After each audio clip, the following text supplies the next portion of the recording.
If you were to ask many Thomas fans what caused the current state of the brand, they would most likely point to Mattel, the American toy company that bought Thomas's then owners Hit Entertainment in March 2012.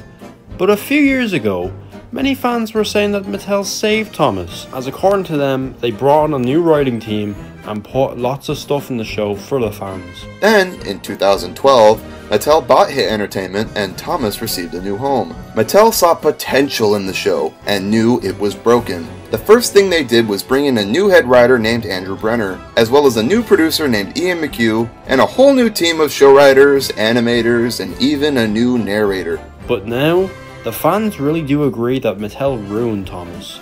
So today, I want to explore the history between Thomas and Mattel and to see what really went down.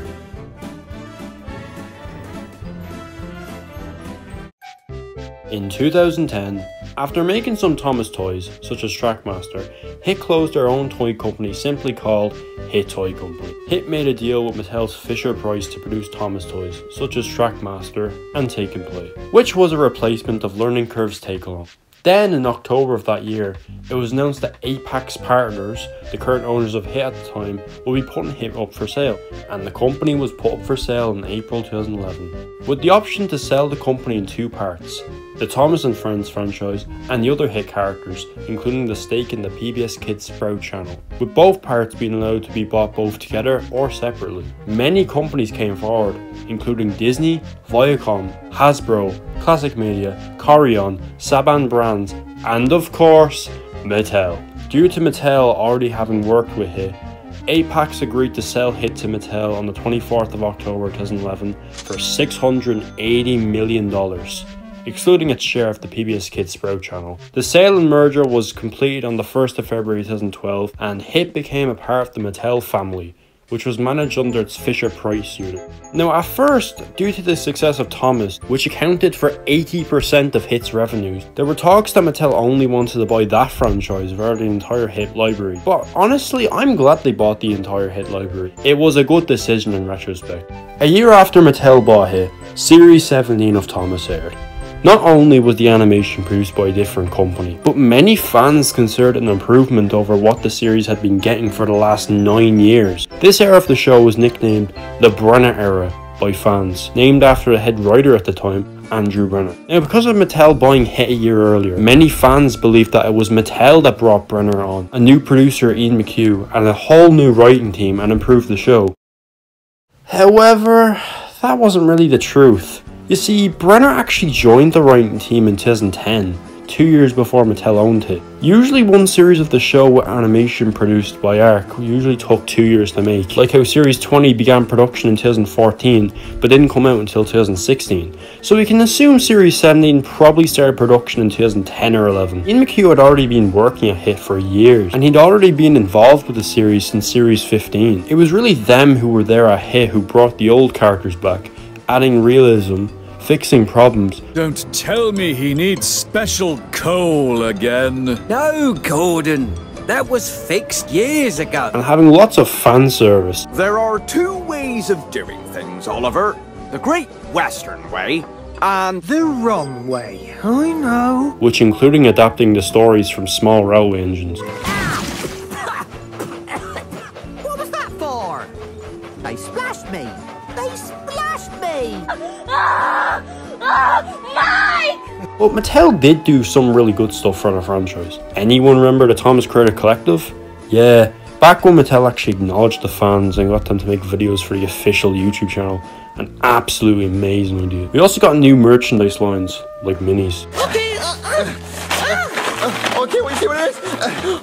Oh, it's your baby, Thomas! Yep, you're welcome, dude! Whoa, Thomas had a baby. It's a really tiny Thomas! Yep! Whoa, I love this kid. Thank you, Joe, you're awesome! Yeah. Now, while it might have seemed good under Mattel's ownership at first, suddenly though, it seemed like Mattel wanted to shove in the most random shite into the specials, like the bridge jump and the Great Race. Well, you don't have to advertise that set in a ridiculous movie stunt. I mean, it's cool that an engine can jump a bridge in that one because it's a toy, but when you force that act into a movie, it's just wrong. And the engine's bouncing and the cartoony stuff in Journey on Sodor. Somebody has to be the favorite. The the one that everybody wants to see. James! Somebody has to be better than the rest. Somebody has to be so good that they're the best. Somebody has to be the favourite. Somebody has to be me. The toys also saw a decline in quality as well, looking more cheap than they did before. There were also some other strange things around this time, such as a rumour that Mattel wanted to distance themselves from Magic Railroad. As far as I know, because the TCC, they told us that for whatever reason, they don't want to market Diesel 10 because he's associated with Magic Railroad, and they don't want to be associated with Magic Railroad. That's why TCC doesn't have Lady or whatever. But then, in 2017, it was announced.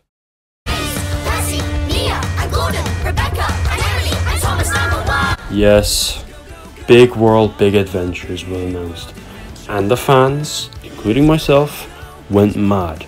I still remember how all of us were so upset that Edward and Henry, and I guess Toby, were replaced with two females, Nia and Rebecca, and we were all getting pissed over the unrealism. Then the movie and series came out and the fans hated it.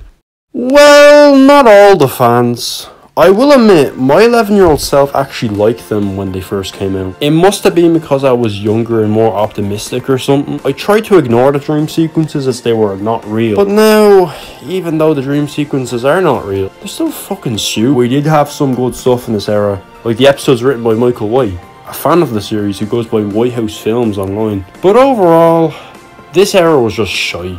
That's it really. The international episodes were so boring mostly, even though they were meant to be the main attraction of this era. But apparently, even though these changes were made to make Thomas last Another 70 years. it obviously did not work. So in October 2020, this was announced. But at least I'll always have my favorite TV show, starring me.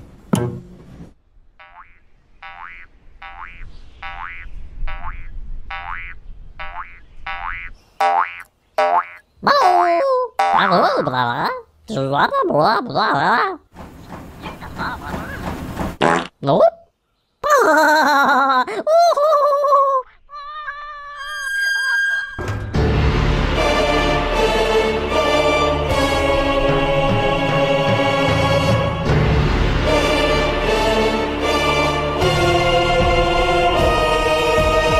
I still remember the day I first saw this. I got home from school and on someone's community post there was this.